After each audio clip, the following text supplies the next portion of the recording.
Start करूं? ठीक। तो बच्चे लोग, सबसे पहले हम लोग जो पढ़ रहे थे उसका नाम था VBT। थोड़ा बंद कर दो पंखा। क्या नाम था बुआ उसका? VBT। VBT का मतलब होता है बैलेंस बैंड थ्योरी। बट एक सवाल हम लोगों के दिमाग में आता है कि भैया बैलेंस बैंड थ्योरी आया है तो क्या यही चलता है या कि ये गलत भी होता है? तो भाई, केमिस्ट्री में कोई चीज कंप्लीट नहीं चल रहा होता है, ये भी गलत होता है। कहिएगा ऐसे कैसे गलत होता है? तो आज हम इस थ्योरी को गलत करने से पहले आज आपको थोड़ा सा जिस वजह से ये गलत हुआ है, पहले उस वजह को हम पहले ढंग से समझा देता हूँ। अगर आप मोटा मोटी तौर पे मुझसे एक शब्द में पूछोगे कि बैलेंस बैंड थ्योरी गलत कैसे हुआ, तो मैं बोलूंगा कि बैलेंस बैंड थ्योरी कहता था कि सारे बॉन्ड की जो क्षमता होगी, है ना, वो अलग अलग होगी। लेकिन एक्सपेरिमेंट में हमको पता चला कि सारे बॉन्ड की क्षमता क्या है, एक समान है। एक्सपेरिमेंट में हमको कुछ और पता चल रहा है और इस थ्योरी के हिसाब से कुछ और पता चल रहा है, और मैंने आधार किसको माना? बॉन्ड स्ट्रेंथ को। तो फिर से एक सवाल होगा कि पहले तो आप सर हमको बॉन्ड स्ट्रेंथ समझा दीजिए ताकि हमको चीजें समझ में आ जाए। तो चलिए, सबसे पहले आपको क्या सिखाने जा रहे हैं बुआ? Bond strength. क्या सिखाने जा रहे हैं बुआ? तो आप लोग चाहो तो हमारे साथ साथ भी लिख सकते हो, कोई दिक्कत नहीं, हमारे साथ साथ भी लिखो। तो सबसे पहले आज हम लोग बात करेंगे बॉन्ड स्ट्रेंथ। किसकी बात करेंगे बुआ? बॉन्ड। ठीक है। अच्छा, बॉन्ड स्ट्रेंथ का मतलब होता है बॉन्ड की क्षमता। तो आपने एक चीज नोटिस किया होगा, बॉन्ड की क्षमता दो जगहों पर हम चेक करेंगे।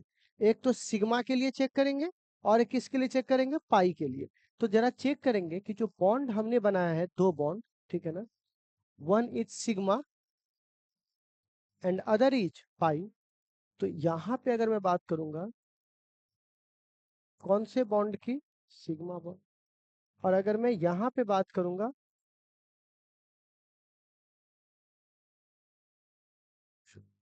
Strength, strength. ठीक है। अब जरा सुनना आप लोग, ठीक है बच्चों, मैं आपको पढ़ा चुका हूं कि जो बॉन्ड की स्ट्रेंथ है, ज्यादा हल्ला नहीं करो, सुनो मेरी बात। बॉन्ड की जो स्ट्रेंथ है वह इनवर्सली प्रोपोर्शनल होता है ऑर्बिटल नंबर के, यानी एन के। मैंने बोला था ना, एन जितना बड़ा होगा बॉन्ड की क्षमता क्या होगी? उतनी कम होगी। यहाँ सुनो, यहाँ सुनो। तो मैंने क्या बोला? बॉन्ड का साइज जितना, मतलब सॉरी, ऑर्बिटल का साइज जितना बड़ा होगा, ऑर्बिट का साइज, उसकी जो क्षमता उतनी क्या होगी? कमजोर। अब सोचिए ना, कोई आदमी किसी को मजबूती से पकड़ेगा तो उसको ज्यादा तेजी से अपनी ओर खींचेगा तो वो जरा सट के रहेगा, और कमजोरी से पकड़ेगा तो वो क्या होगा? थोड़ा दूर रहेगा। तो आपको एक बात अच्छे से पता है कि इसको एस कहते हैं, उसके बाहर वाले को पी कहते हैं, उसके बाहर वाले को डी कहते हैं। तो ज्यादा बड़ा साइज किसका है? डी का है। फिर किसका है? पी का है। फिर किसका है? एस का है। इतनी बात तो समझ में आ रहा है? तो अगर मैं यहाँ पे कहता हूँ कि एस एस, पी पी और डी डी में ज्यादा मजबूत कौन होगा, तो आप बोलिएगा एस एस वाला ज्यादा मजबूत होगा। देखिए, एस एस ज्यादा मजबूत होगा। फिर कौन कौन? P P. फिर कौन कौन? D D. इतनी बात तो आपको सही चेक करना समझ में आ गया, ठीक है। लेकिन अब एक सवाल बताता हूँ, ठीक है ना, मतलब एस मतलब कि, तो अगर आप एक बात बताओ, अगर यहाँ पे 1 2 वाली कहानी तो ठीक है, ठीक है। लेकिन अगर आप सपोज करके देखो कि एस का साइज बड़ा है, एस का साइज छोटा है, लेकिन ऐसा आ जाए कि एक, अब एस एस है, एक एस दो एस, तो एक एस मजबूत होगा। सोचो ना, एक एस और दो एस में कौन मजबूत होगा? One S. लेकिन अगर सबका नंबर एक जैसा आ जाए, सबका नंबर क्या आ जाए? एक। तो अगर मैं यहाँ पे कहता हूँ, ठीक है ना, एन हैज सेम नंबर, कौन सा आ जाए? Same number. जैसे अगर मैं आपसे पूछता हूँ, ठीक है ना, वन एस, ठीक, टू एस, फिर देखिए टू एस टू पी, फिर थ्री एस, ठीक है। ये मैंने आपको कुछ दिया है, और हमें कहा जा रहा है कि आप इसको स्ट्रेंथ के हिसाब से समझा सजाइए कि कौन ज्यादा मजबूत होगा। तो आप बताइए, इसमें ज्यादा मजबूत कौन है? आप जरा सोच के बताइए। फिर कौन होगा? Two S, two S, two S, two S नहीं होगा। कौन होगा?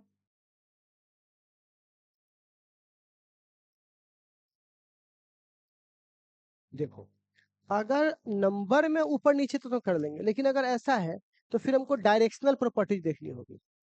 कुछ याद आ रहा है? जो डायरेक्शन में ज्यादा अच्छा होगा वो जाकर के ज्यादा अच्छा बना पाएगा।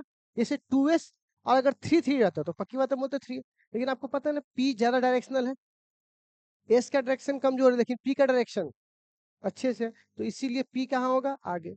तब इसके बाद फिर कौन होगा? ठीक, और तब कौन होगा बुआ? समझ में? अगर देखो सिंपल सी बात है, अगर ये डायरेक्शनल, मैंने आपको बोला था कि अगर n की संख्या एक जैसी हो, याद है पिछले वाले में, तो डायरेक्शन चेक करेंगे। d ज्यादा डायरेक्शनल होता है किसके तुलना में? p के तुलना में। और p ज्यादा डायरेक्शनल होता है किसके तुलना में? s के तुलना में। तो डायरेक्शनल की वजह से ये कहाँ आ गया? आगे आ गया। हाँ हाँ, वही वही तो भी मैं आपको समझा रहा हूँ। s का गोला होता है और p का क्या होता है? s। तो ज्यादा डायरेक्शनल कौन हुआ? और इसका डायरेक्शन क्या हुआ? रैंडम। ठीक। तो अगर मैंने इससे पहले वाले में जब बॉन्ड स्ट्रेंथ सिग्मा और पाई पढ़ा रहा था, तो मैंने एक बात लिखा था कि यदि n बराबर हो जाए तो फिर हम डायरेक्शनल चेक करेंगे। कौन सी प्रॉपर्टीज? डायरेक्शनल। तो यहाँ पे तो मैं इसको इससे आगे नहीं लेके आया, लेकिन मामला कहाँ फंसा? 2 2 में। तो 2 2 में फंसा तो ये एस था, तो ज्यादा डायरेक्शनल कौन हुआ? पी। तो पी वाले को क्या कर दिया? आगे, क्योंकि वो ज्यादा स्ट्रेंथ बनाएगा। अब सोचो ना, तुम किसी को एक तरफ से अच्छे से पकड़ के रखोगे 100, और इधर उधर से पकड़ के रखोगे, तो कौन जैसे से पकड़ाएगा? जो अच्छे से पकड़ के रखा हुआ है। तो डायरेक्शनल की वजह से ये क्या हो जाएगा बुआ? आगे, और ये कहाँ चला जाएगा? पीछे। इतनी बात समझ में आई? तो ये हमारे पास किसको दिखाता है बुआ? बॉन्ड स्ट्रेंथ को। इस कहानी को याद रखना, इसको हम लोग आगे इस्तेमाल करने वाले। इतना में कोई डाउट है तो आप जल्दी से इसे नोट कर लीजिए, तो खटक से इतनी बात को नोट कीजिए।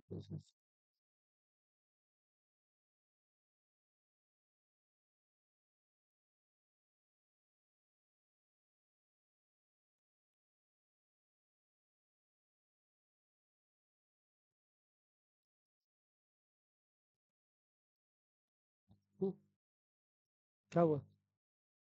बिना पेन के ही पढ़ने आ गया तू? इसलिए लिखो।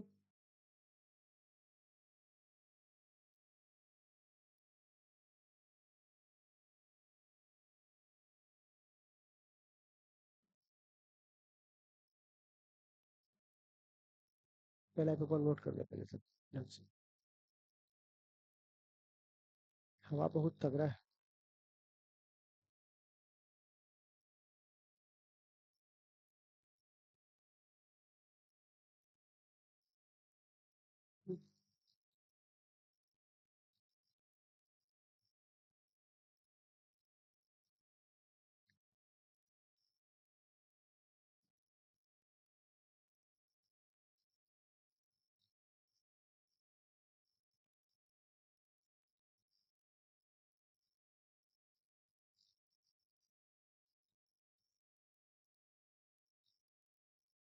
हाँ, अब चलिए थोड़ा समझाऊं इसको मैं। अब ध्यान से देखना, ये एक अच्छा सा पैटर्न है, इसको हम लोग ध्यान से समझ लेंगे। ठीक है, देखिए बच्चों, मैंने तो इसके बारे में आपको बता दिया कि किस तरह से काम करेगा। ठीक है, इसमें कोई डाउट नहीं है। आगे वाले पे चलते हैं। अब हुआ क्या कि जब मैंने देखा कि 2p 2p, तो सबसे जो पीछे वाला 3p 3p है, इसको अनस्टेबल कहते हैं। क्या बोलते हैं बुआ? अनस्टेबल। ठीक है, अनस्टेबल मतलब कभी भी कुछ भी कर ले। अब सोचो ना, कोई आदमी साइड से ऐसे पकड़ ले तो कहीं भी ना भाग जाएगा, सीधा रखना, पकड़ ले तो छियो। तो साइड से पकड़ना और सामने से पकड़ने में साइड वाले की अनस्टेबिलिटी क्या होती है? ज्यादा होती है। सोचो ना, किसी का हाथ पकड़ो तो कष्ट हो रहा है, किसी का शॉर्ट खाली ऐसा हल्का सा नहीं पकड़ा हुआ है तो वो एने ओने घूमते रहेगा। ठीक है, तो अब जरा बताइएगा, और इसको बोलेंगे वीक। वीक मतलब कमजोर। ठीक। और अगर इसकी स्टेबिलिटी अगर हम देखेंगे, तो सबसे ज्यादा स्टेबल कौन होगा वो आपके पास? पहली बात तो 2 2 का फर्क है। 2 मतलब कम, तो कम मतलब ज्यादा स्टेबल। फिर आया ये वाला। आप ध्यान से सुनना मेरी बात। अगर मैं आपको सीधा तुलना करवाऊं 2p 2p का 3p 3p से, तो कोई भी आदमी बोल देगा सर जी 2p वाला ज्यादा मजबूत होगा, just because of N. N ज्यादा तो मजबूती कम। क्या इतना समझने में तो कोई दिक्कत नहीं? लेकिन बीच में जो ये घुसा है 2 3 2 3, तो कैसे ये ज्यादा मजबूत हो गया? किसके तुलना में? पी वाले की तुलना में। 3p है तो pp के साथ अच्छा रहना चाहिए। देखो इसके पीछे कारण मैं बताता हूँ। सबसे पहले तो एक बात ये भी आप देख लीजिए, डायरेक्शनल प्रॉपर्टीज। अभी मैंने बोला एस का डायरेक्शन सबसे कमजोर होता है, उसके बाद किसका डायरेक्शन मजबूत है? पी का। और पी से भी ज्यादा किसका डायरेक्शन मजबूत है? डी का। तो डी का डायरेक्शनल क्या हो जाएगा? मजबूत। तो डी बाहर आ जाएगा। बट अब यहाँ पर आप ऐसे भी इसको देखिएगा कि पी मान के चलिए ऐसे है, ठीक है, और डी का थोड़ा सा, डी सीधा नहीं होता, डी के दोनों तरफ निकला हुआ है, तो थोड़ा सा ऐसे टेढ़ा हो जाएगा। तो डी अपने टेढ़ापन के कारण, डी अपने टेढ़ापन के कारण मजबूरी है उसको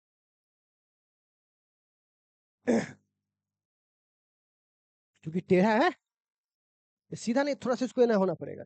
तो ऐसे हालात में उन्होंने इसके साथ बनाया अपना, जो भी अपना स्पेस बनाया, जो बॉन्ड बनाया। बट अगर मैं क्या करूं, ये आपका हो जाएगा P, this is a P Y, and this is a T Y, T pi, और ये क्या हो जाएगा पी पाई। ये 2 है, तो 2 थोड़ा छोटा होगा, और 3 क्या होगा? बड़ा होगा। तो आप बताइए क्या इसका ओवरलैपिंग ज्यादा अच्छा से हो पा रहा है? क्योंकि साइज में क्या हो गया, बड़ा हो गया। आप सोचिए ना, कोई छोटा बच्चा देखो, हम बड़ा बच्चा आ जाए, क्या हमारी ओवरलैपिंग सही से हो पाएगी? नहीं हो पाएगी। बात समझ में आ रहा है? लेकिन एगो बड़ा आदमी है लेकिन झुका हुआ है, तो क्या करेंगे? आज भाई सोचो, एगो आदमी बहुत बड़ा है लेकिन वो सीधा तना, अगर ये सीधा तन जाए तब तो फिर ये भी खराब हो जाएगा। बट अगर ये थोड़ा झुका हुआ है ऐसे, इसकी मजबूरी है कि थोड़ा इधर झुका थोड़ा उधर झुकेगा, तो क्या करेंगे? उसको ऐसे हक कर लेंगे अच्छे से, आजा भाई बॉन्डिंग अच्छा है मेरा। लेकिन कोई आदमी पूरा एकदम खड़ा है और एक आदमी ऐसे कर, अच्छे से ओवरलैपिंग हो पाएगा क्या? एकदम बेसिक सी बात पकड़ो। तो बताइए क्या हमारा कौन सा ज्यादा मजबूत हुआ? पीडी वाला ज्यादा मजबूत हुआ किसके तुलना में? पीपी वाले की तुलना में। क्या इतना बात आपको समझने में कोई दिक्कत? कोई दिक्कत नहीं? तो आप एक काम करो, जल्दी से इस वाले पार्ट को भी नोट कीजिए। आपको समझने के लिए मैं टाइम देता हूँ ताकि आपको कोई भी दिक्कत होगा।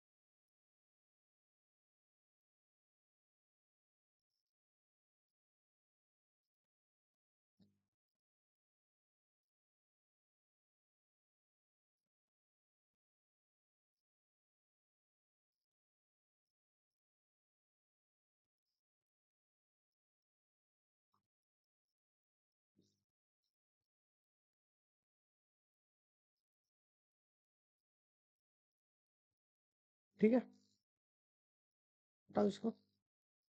अब एक सवाल मैं आपसे पूछता हूँ, ठीक है? सवाल ये है, हमारा क्वेश्चन ये है बच्चों, ठीक है, देखिएगा।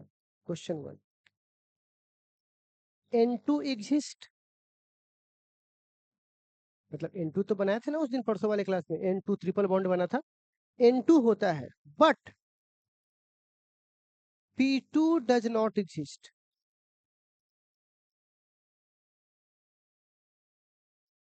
वाई? मतलब एक सवाल हमारे सामने आता है, जब N2 होता है तो P2 क्यों नहीं होता है? अभी तो इस N2 मतलब समझ, नाइट्रोजन जब है तो नाइट्रोजन फैमिली से यहाँ पर उसके बगल में कौन है हुआ? फास्फोरस। तो ये क्यों नहीं 2 बनाता है? देखिए इसका कारण बताता हूँ। N2 का अगर आप हाइब्रिडाइजेशन देखिए, हाइब्रिडाइजेशन बोल रहे, सॉरी, वो तो आगे चले गए। N2 का अगर आप इलेक्ट्रॉनिक कॉन्फ़िगरेशन देखिएगा तो 1s2, 2s2, अब P में रह जाता है। कहाँ रह जाता है? P में। तो P के साथ बनाता है, P के साथ बनाता है, P के साथ सेम के साथ। इसमें क्या होता है P2 में? P का कितना होता है? फास्फोरस से कितना होता है?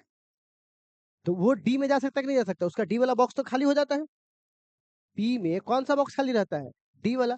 तो वो कहाँ घुस जाता है होने वाला? एक्सेट्रा करके डी में भेज देते हैं। तो अब जब ये डी में जाता है तो आपको नहीं लगता है ये कौन सा बॉन्ड बनाना चालू कर देता है? 3p, 3p। फास्फोरस में देखिए, मेरी बात ध्यान से समझिएगा, ठीक है ना? फास्फोरस का एटॉमिक इलेक्ट्रॉनिक कॉन्फ़िगरेशन बोलिए तो कितना होता है पी का? बोलिए कितना होता है? 1s2, 2s2, 2p6, फिर बोलो 3s2, 3p3। यहाँ पे कितना होता है? 15। तो ये कितना हुआ? 10 तो कोई दिक्कत नहीं। तो ऐसा दोनों का होगा क्योंकि P2 है। तो अगर ऐसा होगा प्यारे बच्चों, मान लो ऐसा होता, तो 3p बॉन्ड बनाएगा। अगर बनाना होगा तो कौन बनाएगा? 3p, क्योंकि इसके पास तो ये भी तो एक और फास्फोरस आएगा। और आपको मैं बता चुका हूँ 3p क्या होता है। तो क्या P2 बना पाएगा? N2 तो बन रहा है, लेकिन क्या P2 बन पाएगा? क्यों नहीं बन पाएगा? इसमें इसमें इसमें 2p बन रहा था, तो 2p अनस्टेबल थोड़ी ना होता है। यहाँ देखो ना, 2p एक ऑब्जेक्टिव क्वेश्चन पूछ सकता है, कि 2 नंबरी भी क्वेश्चन पूछ सकता है, 5 नंबरी एनसीईआरटी में भी क्वेश्चन पूछ सकता है कि N2 बनता है और P2 क्यों नहीं बनता है? क्योंकि N2 2p को 2p बॉन्ड बनाता है, और ये क्या बनाता है? 3p जो कि क्या होता है वो? अनस्टेबल। अच्छा, फिर उसी तरह एक सवाल आएगा, question O2 exist but S2 does not, why? वही सवाल, क्योंकि S भी कहां पहुंच जाएगा? 3p जो कि अनस्टेबल हो जाएगा। तो आप बताइए, जिसका भी इलेक्ट्रॉनिक कॉन्फ़िगरेशन कहां कहां पहुंच रहा है बुआ? 3p में पहुंचे तो खुद के साथ डबल, खुद के साथ डुअलिटी में नहीं आएगा वो, ठीक है। अब बाकी 2p है तो वो आ जाएगा। समझ रहे हो रिस्ट्रिक्शंस कहाँ है? तो कोई पूछेगा सर जी p का शेप कैसा होता है और n का शेप कैसा, तो सुनिएगा, p बनाता है p4 और s बनाता है s8। p खुद के साथ क्या बनाता है? p4। अब वो अपने साथ क्या बनाता है? s8। अच्छा, p2 क्यों नहीं बनाता? वही वाली अनस्टेबिलिटी वाली कहानी हो जाएगी। तो अब सवाल है सर p4 कैसे बनता है? तो p का जो शेप है ना, वो पतंग टाइप का हो जाता है। p हो गया ये 1 2 3 4, क्या रहा है जेई मेंस का सवाल जो आखिरी बार आप करवाए थे लास्ट क्लास में, यही ना था p4? तो आपको बोले थे ना स्टेबिलिटी याद आएगा। तो बताइए, ये कैसा साइज का बना? काइट। और ये देखो S8 को है ना, 1 2 3, 1 2 3 4 5,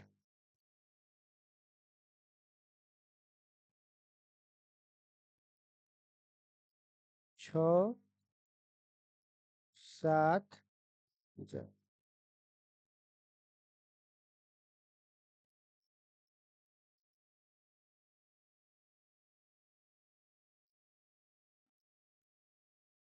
ठीक, 8 को हो गया। अच्छा, इसका शेप क्राउन टाइप का नहीं लग रहा है? ऐसे उठाया, क्राउन पहना दिया उसी को, तो इसको बोलते हैं क्राउन शेप। क्या बोलते हैं बुआ? क्राउन। तो अब आपको समझ में आया कि S8 क्यों बनाता है। पूछ भी सकता है ना ऑब्जेक्टिव में, कि जो S है वो किस शेप का बनाता है, या इसमें से कौन सा फॉर्म करता है? S2 S8, तो हमारा कौन सा ऑप्शन होगा? S8। क्यों नहीं बनाता? कारण समझ में आया, अनस्टेबिलिटी हो जाएगा। और ये स्टेबिलिटी फॉर्म में, और ये कौन सा फॉर्म में? स्टेबिलिटी फॉर्म में। तो ये हमारे पास मेन कारण है किसका हुआ? ये 2 सवाल का। तो ये 2 सवाल का जवाब मिल गया आप लोगों को। जल्दी से नोट कीजिए तो इसे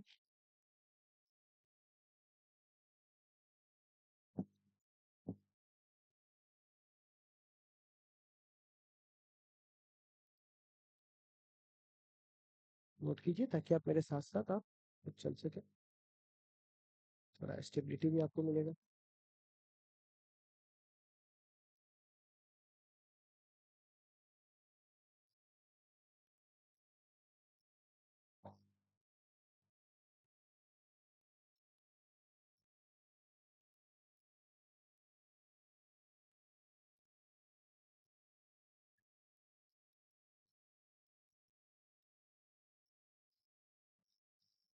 पानी ले लीजिए।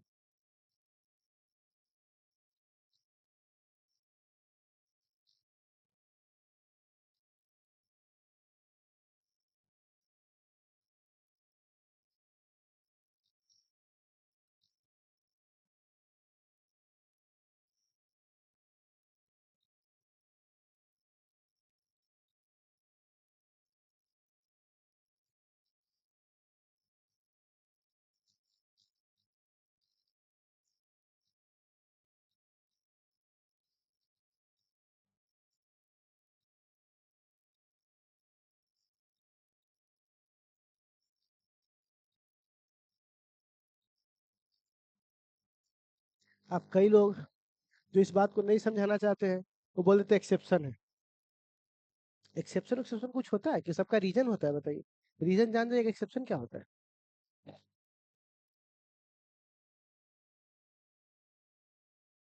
बड़े जाएंगे वो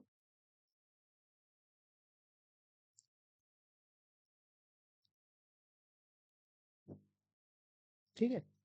तो अब सवाल आता है हमारे पास कि ठीक है, अब हमें क्या करना है, सिग्मा बॉन्ड और पाई बॉन्ड को एक बार काउंट करना है, ठीक है ना, अलग अलग एक्सिस के ओवरलैपिंग पर, ठीक है।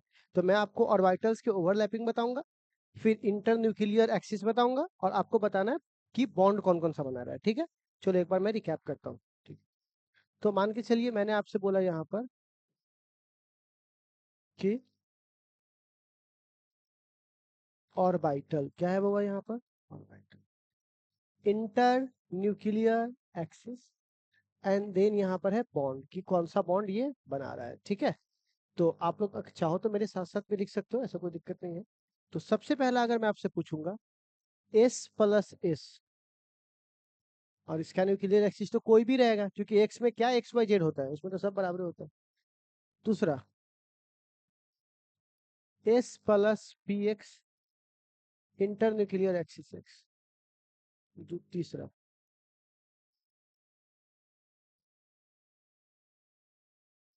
कुछ भी रहेगा वाई। तीसरा, चौथा एस प्लस जेड, लिखिए तो क्या बता सकते हो, एस प्लस एस में कौन सा बॉन्ड बन रहा है, एस प्लस वाई में कौन सा बन रहा है, उसमें कितना बन रहा है। तो मैं जब मैं एक बार जब मैं पूछूंगा तो आप मेरे साथ साथ बताना, ठीक है ना। एस प्लस पी जेड में जेड, अगर मैं आपसे बोलूंगा ये हो गया पांचवा में, P X plus P X X, P Y plus P Y Y, P Z plus P Z, तो बोलो जेड। आठवां में अब यहाँ पर है P X plus P Y, ठीक है, P X plus P Y, और यहाँ पर क्या है एक्स, ठीक है। नॉर्मल, पहले इसका बना के दिखाओ, तो पहले बता दो इसका कितना है, फिर आगे बढ़ेंगे। चलो सबका लिखो तो एक बार, यहाँ से लेकर यहाँ तक का, जेड तक का।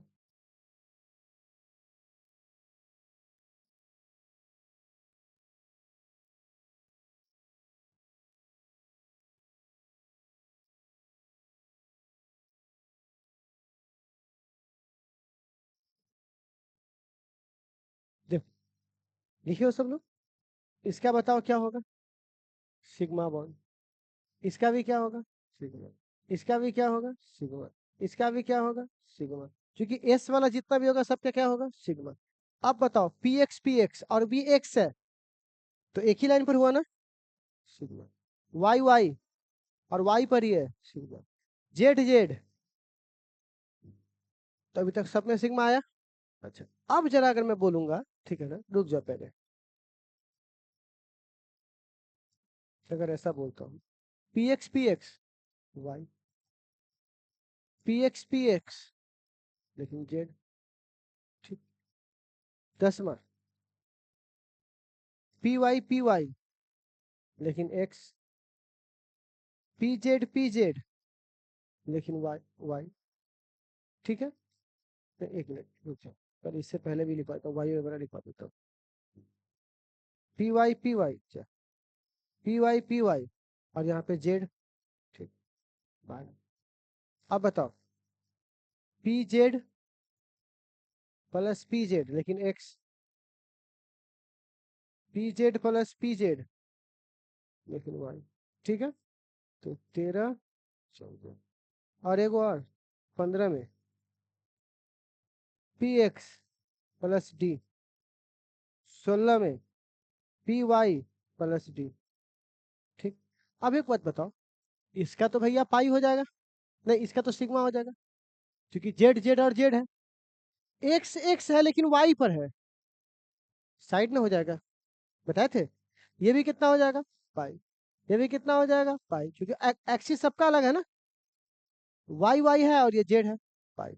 जेड जेड है, ये एक्स है, क्या हो जाएगा, पाई। जेड जेड है, ये वाई है, क्या हो जाएगा, पाई। और डी के लिए तो कुछ भी बोले थे, डी कुछ भी करे वो क्या बनाएगा, पाई। तो डी के लिए क्या हो जाएगा, पाई, और इसके लिए भी क्या हो जाएगा, पाई। तो डी जहां मिलेगा सीधे क्या लिख देंगे, पाई। तो आज के बाद हम लोग सिग्मा पाई का कलेक्शन सीख गए, कैसे होगा बोलिए। तो ये हमारा सिग्मा पाई का कलेक्शन है, तो आप देख लीजिए, इसको नोट करना है आप कर सकते हैं, ठीक है। तो ये हमारा किसका कलेक्शन हो गया, सिग्मा पाई का, ठीक है।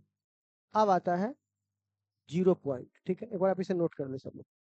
ठीक, सिग्मा पाई को नोट कर ले सब लोग।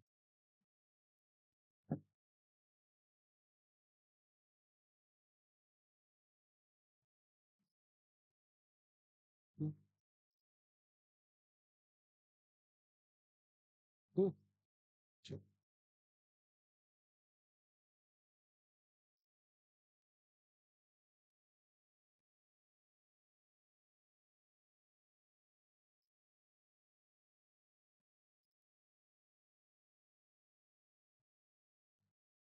हो गया।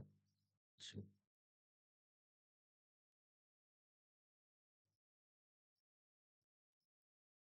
बढ़े आगे।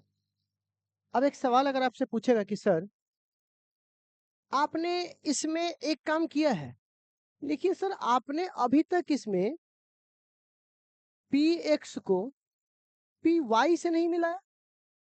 देखो तो इसमें कहीं भी है ऐसा मैंने किया है? आप क्यों नहीं किया? क्योंकि इसको हम लोग बोलते हैं बुआ जीरो ओवरलैपिंग। कोई भी चीज जो नहीं की है उसका मतलब होता है ना, ठीक है ना, तो इसे क्या बोलेंगे हम लोग बुआ? Zero overlapping. अब ये जीरो ओवरलैपिंग क्या होता है जरा समझ लीजिए। जैसे सबसे पहले अगर मान लो मैं एस को मिलाऊंगा पी वाई से, ठीक, जरा देखिए एस ऐसे है ना, एस ऐसे, बताइए कोई ओवरलैपिंग हुआ? बोलिए। इंटरन्यूक्लियर एक्सिस एक्स है और ओवरलैपिंग किससे कर रहा है? वाई। हाँ, अगर ओवरलैपिंग एस का पी एक्स के साथ हो, देखो यहां से, और ये भी एक्स ही हो, तब तो बन जाता है, ओवरलैपिंग हो जाता है। लेकिन अगर ये क्या हो बउआ, एक्स, और ये खुद क्या हो, वाई, कैसे होगा? क्या ये संभव है? तो इसको कौन से कैटेगरी के अंदर डालेंगे? Zero overlapping. ठीक है। अच्छा, पी एक्स पी वाई का एक्स कहाँ रहेगा? देखो एक्स ऐसे रहेगा और वाई ऐसे रहेगा, कहाँ ओवरलैपिंग होगा? ओवरलैपिंग हो पाएगा? अच्छा, पी एक्स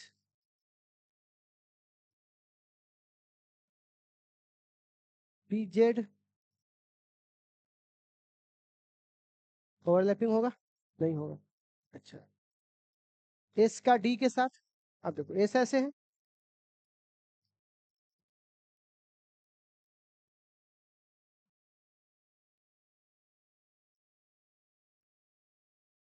ठीक है, नहीं होगा, क्योंकि बगल से वो गोला नहीं होता, बगल बगल से निकल जाएगा इसे तो। ठीक है। अच्छा, पी का डी के साथ, फिर अब देखो पी के डी के साथ में भी क्या है ना, साइड वाली कहानी याद आती है। ठीक है, अब मान लो ये ऐसे है और डी ऐसे है, हो पाएगा क्या? ठीक है, तो ऐसे ऐसे सबको हम लोग क्या किसके के अंदर डालते हैं बुआ? और ये सब ओवरलैपिंग में बॉन्ड बनाता है। तो आप एक काम करेंगे और अच्छे समझने के लिए एक बार आप इससे भी जीरो ओवरलैपिंग को भी नोट कर लीजिए, ठीक है ना, ताकि पता चले ओवरलैपिंग का क्या खेल है। नोट करो।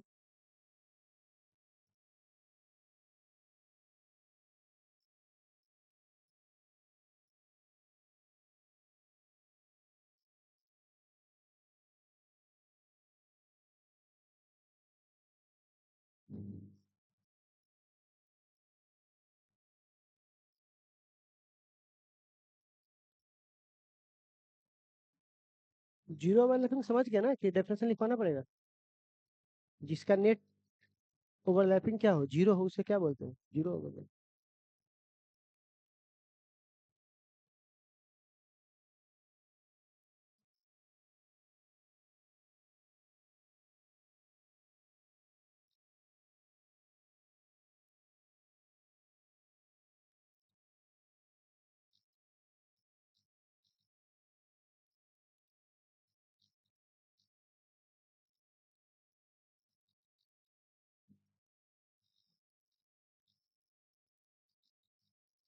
नोट कीजिए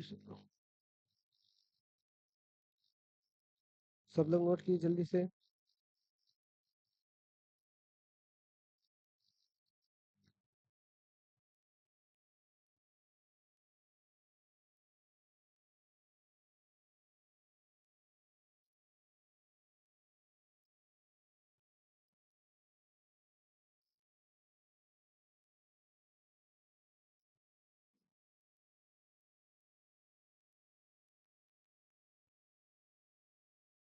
ठीक है, आगे बढ़ूं? तो चलिए, हमने आपको अभी सिखा दिया कि किस तरह से ओवरलैपिंग होता है। अब जो मुख्य बात था वहां आएंगे। हम लोग क्यों आए थे यहाँ पर? VBT थ्योरी कैसे गलत हुआ ये देखने के लिए, मतलब फेल्यूर ऑफ VBT, क्या बोलेंगे बुआ? तो हमारा अभी का टॉपिक क्या होने वाला है बुआ?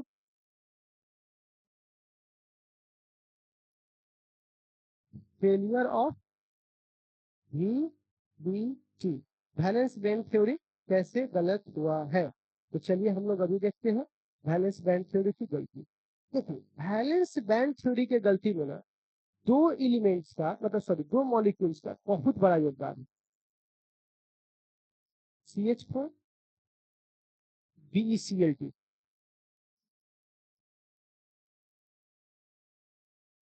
अब कहिएगा इसका कैसे है, इधर ध्यान दीजिए। तो एक एक करके सारी बात आपको सिखाऊंगा, बस आपका ध्यान रहना चाहिए। जरा मैं इस कार्बन को तोड़ूं, तो अब हमको जरा बताइएगा, आराम से देखिए बेटा कैसे गलत हो, मैं समझाता हूँ। बताओ C कितना है, 6। तो C6 का कैसे बनता है, 1H2,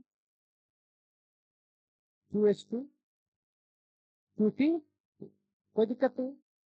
अगर मैं इसका देखूं तो बाहरी ऑर्बिटल ये हुआ, बोलो। तो अगर मैं इसका लिखूंगा ग्राउंड स्टेट में, तो मैं क्या लिखूंगा कि भैया एक 2s है, क्या हुआ, जहां पे 2T भी होगा, 2T होगा, उसके 3 घर होंगे। लेकिन हमारे बाहरी कक्षा में तो एस वाले में तो 2 पैक्ड है, और इसमें कितने हैं? लेकिन हमको 7 दिखाई दे रहा है यहाँ पर, तो भैया कार्बन 4 बॉन्ड बना रहा है। कितने बॉन्ड बना रहा है? लेकिन हम यहाँ पर कितने अलाउ कर सकते हैं? ये तो गलत स्ट्रक्चर हो जाएगा। तो हम लोग क्या करेंगे, एक तरीका है, फर्स्ट एक्साइटेड स्टेट, याद है? इस वाले घर के एगो को बोलेंगे भैया इस घर में क्या कर रहा है, जाओ ना उसमें में तुम। तो बोला रूम खाली है जो उसमें। बोला हम अपना घर छोड़, तो वो तो अपने घर है जो ना, भाई का ना घर है वो जो, एगो से में से निकाल के कहाँ भेज देगा तुम्हें? आप कितने घर में बॉन्ड बनाया जा सकता है? 4। और हमारे पास बॉन्ड भी कितने बन रहे हैं? तो 4 एक्साइटेड स्टेट हुआ। ठीक। अच्छा, हाइड्रोजन 4 को बनेगा। तो हाइड्रोजन तो क्या होता है, एस। इसको लिख सकता हूँ 1s। और उस समय ये क्या गो है, 4। अब ध्यान से देखिए, जो बॉन्ड का निर्माण हो रहा है वो एक तो 1s 2s 1s में होगा, समझ रहे हो? अगर जो निर्माण हो रहा है वो अभी किसके बीच में होगा, तो पहला बॉन्ड बनेगा। चलिए अगला बॉन्ड बनाएंगे, 1s 2p, नहीं बनेगा। फिर अगला बॉन्ड बनाइए, फिर इसी तरह से बनेगा 1s 2p। फिर अगला बॉन्ड बनाइए। अब देखो, मैं यहाँ पे ऐसे लिख सकता हूँ क्या?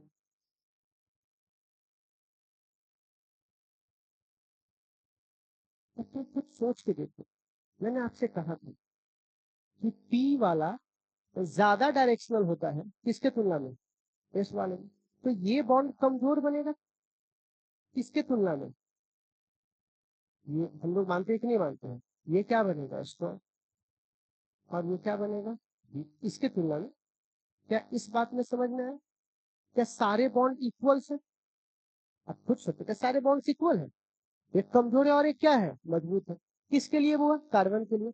तो क्या यहाँ पे बोल सकता हूँ कार्बन के पास जो 4 वो एच लगा हुआ है, उसके एच की जो बॉन्ड की क्षमता है वो अलग अलग, वो मैंने यहाँ बताया आपको, स्ट्रेंथ वाले कहानी में ऊपर बताया था मैंने आपको। तो क्या ये सारे बॉन्ड्स की स्ट्रेंथ अलग अलग है कि नहीं, बोलना। एक बॉन्ड की अलग है, 3 बॉन्ड की अलग है, तो क्या बोलेंगे, all according to VBT, all bond strength are not same, not same. आपको पता है? लेकिन जब एक्सपेरिमेंटली देखा गया, कैसे देखा गया वो, एक्सपेरिमेंटली,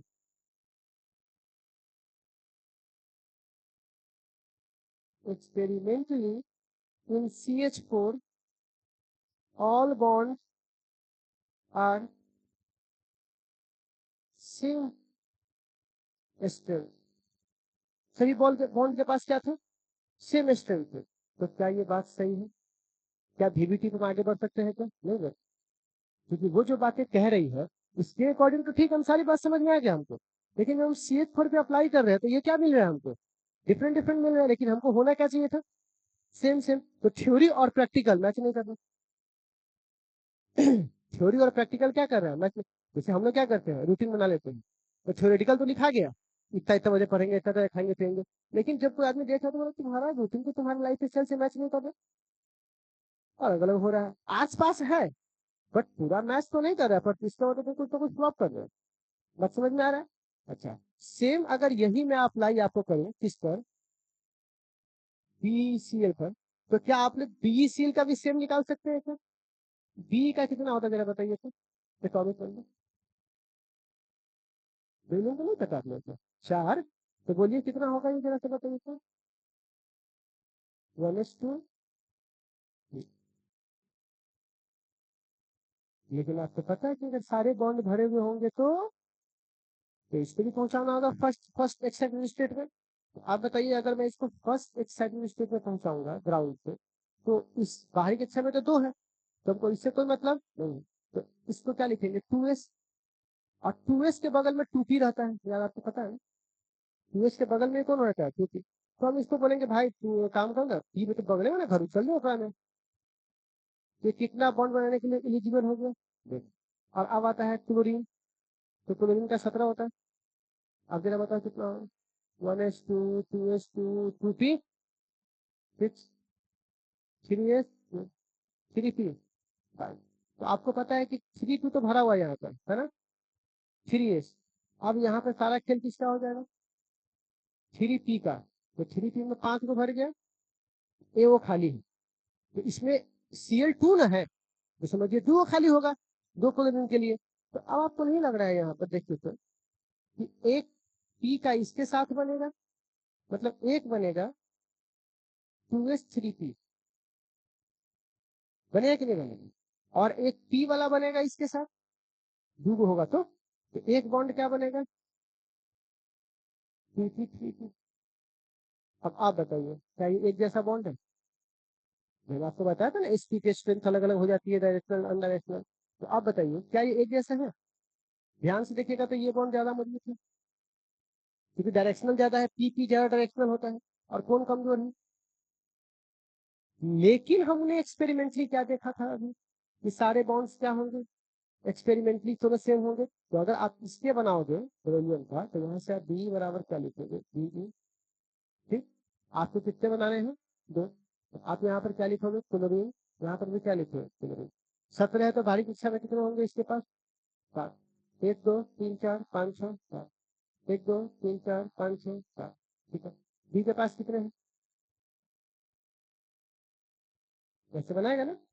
वैसे बनाएगा। तो आपको नहीं पता क्लोरीन बॉन्ड बनाया किसके साथ? बी के साथ। बाकी सब चीजें करके तो सभी बॉन्ड की क्षमता क्या है? इक्वल है। लेकिन इसके अकॉर्डिंग क्या है, ये बॉन्ड कमजोर होगा और ये बॉन्ड क्या होगा? मजबूत। लेकिन यहाँ पे ऐसा हो नहीं रहा। तो ये बात इसके लिए भी फिट बैठेगी? बोलिए। तो अब VBT गलत क्यों हुआ समझ में आएगा? क्योंकि अकॉर्डिंग टू VBT हमारे बॉन्ड के स्ट्रेंथ क्या है? डिफरेंट डिफरेंट होंगे। VBT के अकॉर्डिंग डिफरेंट डिफरेंट होंगे, लेकिन एक्सपेरिमेंट के अकॉर्डिंग तो मैच नहीं कर रहा है, तो फ्लॉप हो गया। तब बोलता है आवश्यकता ही आविष्कार की जननी है। तब बोलता अब कौन आएगा? तब कहता अब आएगा हाइब्रिडाइजेशन। कौन आएगा बुआ? वो किसको ठीक करने आएगा? इसको ठीक करने आएगा, भाई जो ये ना बता पाया था वो मैं बताऊंगा। ठीक है। तो चलिए प्यारे बच्चों, आज के लिए मैं इतना ही रखूंगा। हाइब्रिडाइजेशन वाली कहानी हम लोग कल की क्लास में चालू करेंगे। लेकिन हाइब्रिडाइजेशन क्यों आया समझ में आया ना? क्योंकि पहले फ्लॉप हुआ। कौन फ्लॉप हुआ? VBT क्यों फ्लॉप हुआ? क्योंकि ये क्या कह रहा था हमें? ये क्या कह रहा था? बॉन्ड के स्ट्रेंथ क्या है? Different different. लेकिन वो क्या बता एक्सपेरिमेंटली क्या है? और बॉन्ड के स्ट्रेंथ क्यों डिफरेंट है, वो तो यहाँ के हमने पॉइंट से समझा सारा। समझ में आया? तो इस पॉइंट का महत्व है कि नहीं? तो इसीलिए आज की क्लास आपको समझ में आई होगी। आई होप कहाँ से स्टार्ट करना है हमें और कहाँ पे खत्म करना है। तो इतना कॉम्प्लेक्स स्ट्रक्चर को भी अगर आप भी ढंग से पढ़िएगा तो सारी ये चीजें क्या हो जाएगी, निकल जाएगी। और कोई जबरदस्ती इसमें हटवाने की कोशिश करेगा, होता है तो होता है, या वो होता है तो कहानी सुना। अब कोई सवाल है आपके मन में तो पूछ लीजिए, आएगा ही नहीं कोई डाउट। लेकिन अगर मैं इसको सीधे घसीट घसीट दूं तो हजार तरह की समस्या तुम्हारे जाएंगे फैलेंगे कि कैसे हुआ क्या हुआ, तो मास्टर कहता है केमिस्ट्री ऐसा है, एक्सेप्शन है उसमें, तो ये कुछ नहीं भाई। अगर आप क्रिस्टल क्लियर रखिए एकदम सारी बात, हमने शुरू में ही आपको बता दिया हम करने क्या आए थे। हम CH4 का स्ट्रेंथ देखने आएंगे, लेकिन उसके चक्कर में पहले क्या समझना पड़ेगा, ठीक है। तो चलिए आज वाली कहानी समझ में आ गई।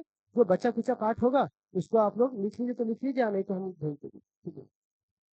जीरो ओवरलैपिंग में क्या हुआ, कुछ नहीं, ओवरलैप हुआ ही नहीं इसमें। अब अगर एक बांस है तो बांस को सामने के बांस से गिरेगा तब ना ओवरलैप होगा। अब वो ऐसे जा रहा तुम ऐसे लगा रहे, तो ओवरलैप कैसे होगा बताइए। नपना ही है, कोई चीज डालोगे ढंग से तब ना बाहर निकलेगा, और तुम उसको ढंग से डालोगे तो बाहर निकलेगा सामान क्या। तो ओवरलैपिंग में भी सही होना चाहिए ना। ओवरलैपिंग हम दोनों को गला मिलना है तो ऐसे मिलेंगे ना। अब तुम सूत कराओगे ऐसे और हम ऐसे करें, कैसे मिलेंगे, कहाँ है दोस्त। तो भैया गला मिलने के लिए भी तो ठीक चाहिए। अब गला मिला धड़फड़ा गया, जा दोस्तों ने भाग गया। तो गला मिलने के लिए जो तुम उस समय ओवरलैपिंग के लिए ठीक पकड़ते हो, अच्छा लगेगा। एक इधर गला मिल रहा हो दोस्त, और दोस्त वहां पर है। एक्सिस भी तो सामने सामने होने चाहिए ना सब कुछ, तो इसीलिए एक्सिजियल चीजों को देख लीजिए, समझिए गला मिल गया, ठीक है ना। चलिए।